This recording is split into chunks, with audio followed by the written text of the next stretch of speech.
Hello, babies.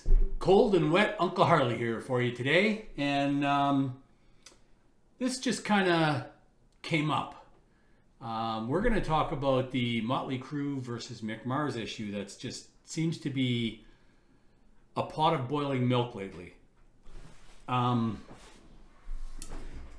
So a few months ago, Mick Mars retires from Motley Crue, retires from touring. And we all know that Mick had medical issues that really made it hard for him to tour. So understand 100%. We all know that Mick was a major contributor and a founding member of Motley Crue. There's no ifs, ands, or buts about any of those facts. Now, I guess where the world is unclear is the terms of his retirement. And of course, we all know that John 5 was brought in after that to tour with the band on the Def Motley tour or whatever they're calling it, Def Leppard and Motley Crue when they were touring before they go back out again, and that went phenomenally well. I think reactions were great. Doesn't happen a lot when you get a replacement member for a band. I think everybody but Mick and Nicky have walked away. Well, that's easy to say. Vince and Tommy have walked away from Motley Crue before and come back, and we all know how it went with when Vince left. And this reception for a new guitarist, being John 5, people went bananas for it, and it went over really well. Now, that's a whole other topic. Now Mick Mars says that he apparently was given 5% in the new agreement when he retires from touring. And that's not the deal that originally was in place. He should be getting 25% no matter what, even if he retires from touring. My opinion on this is it's a damn shame. I'm not sure what's in their original contract. I'm not Team Motley and I'm not Team Mick. I'm Team more information right now. We've all seen the artists get together with management that may be corrupt. It happened in the Beatles. It happened in Van Halen. We've heard that management comes in or a personal manager comes in and it just makes things hell for everyone else. And it creates a terrible working environment. That may be a factor. I could guess all day at what the factors may be for this lawsuit.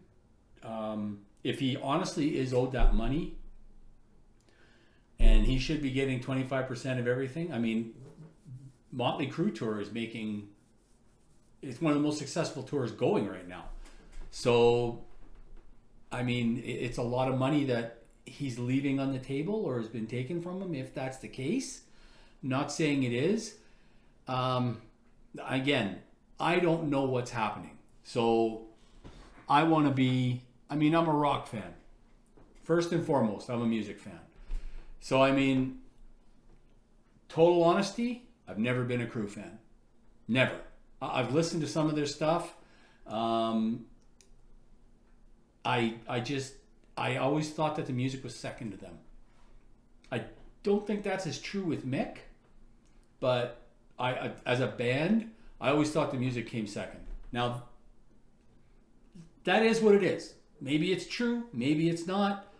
Again, this is my opinion. This is how I was going through the 80s with Van Halen and a lot of classic rock and harder stuff.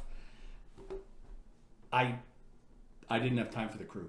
And I had friends who were fans. My brother was a fan, but I couldn't do it. So I really don't have a dog in this fight.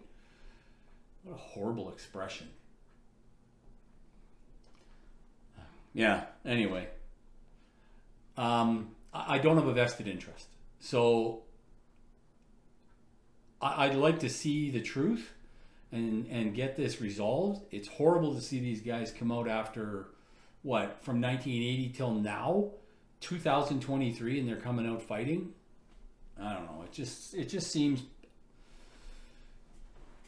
so. There's greed somewhere, and there's accusations, and it's a lot of I don't know, a lot of BS. And I see a lot of artists coming up and speaking on it now, and everyone is Team Mick.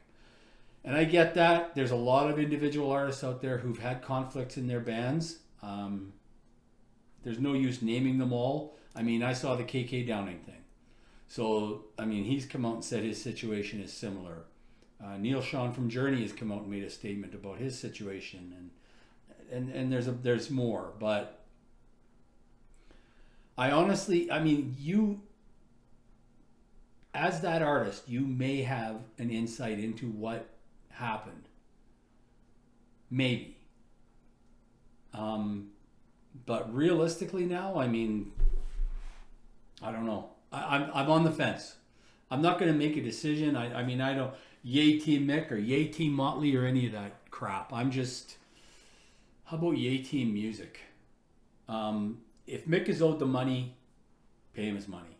If this is something else, then it needs to get resolved. I mean, yeah, Mick was a founding member of the Crue. Helped name the band. And, I mean, he's a great guitar player. He's contributed a lot to that band. And I think without his guitar playing, they never would have made it past the 80s. So, that's just me.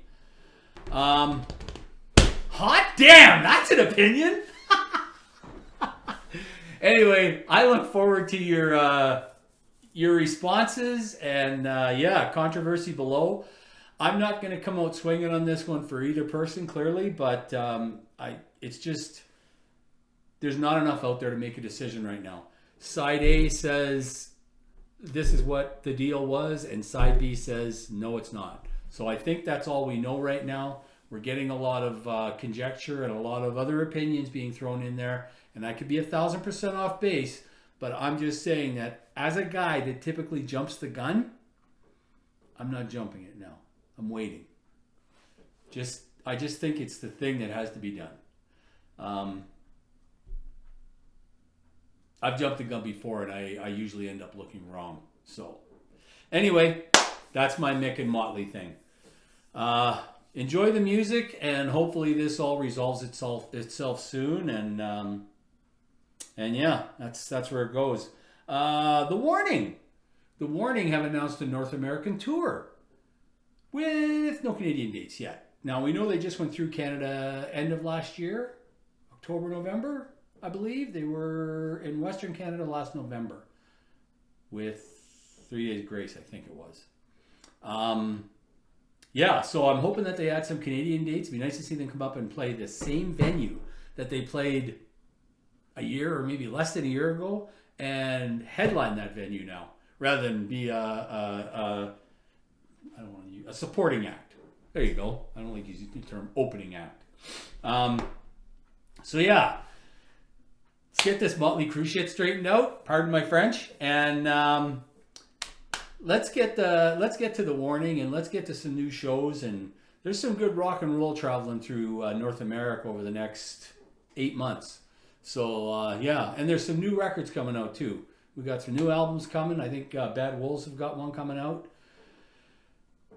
Maybe that's what Motley needs to do. Motley Crue, a new album with John Five as a participating writer and guitar player. Thoughts? Anyway, I still owe y'all a video on misogyny in music, but I'll be honest with you, it's gone nuts. I was talking about, I did my my Warning video, and it got me thinking about the way that women are treated in music. The Pat Benatars and the Chrissy Hines and the Debbie Harrys and all the stuff that you're seeing. And I did a little video on it, and it sucked. So I'm not going to put that out. There's a lot going on in that topic now. We're going back to the Bonnie Raitt, and I'll have something in the next few weeks. But it's a deep topic, as you can imagine. And I'm Switzerland. I love everybody in music. I don't care. Lizzie Hale kicks as much ass as any male rocker, as far as I'm concerned. And the warning, they're right there, man. They're right there. I mean, for a new band, I know they've been playing since they've been kids, but they're still kids. Anyway, folks, here's to you. Here's to rock and roll. Click that subscribe button. Hit the bell if you dig what I'm saying. If you want to catch the next video. You never know what's going to be talked about, but it's going to be rock and roll.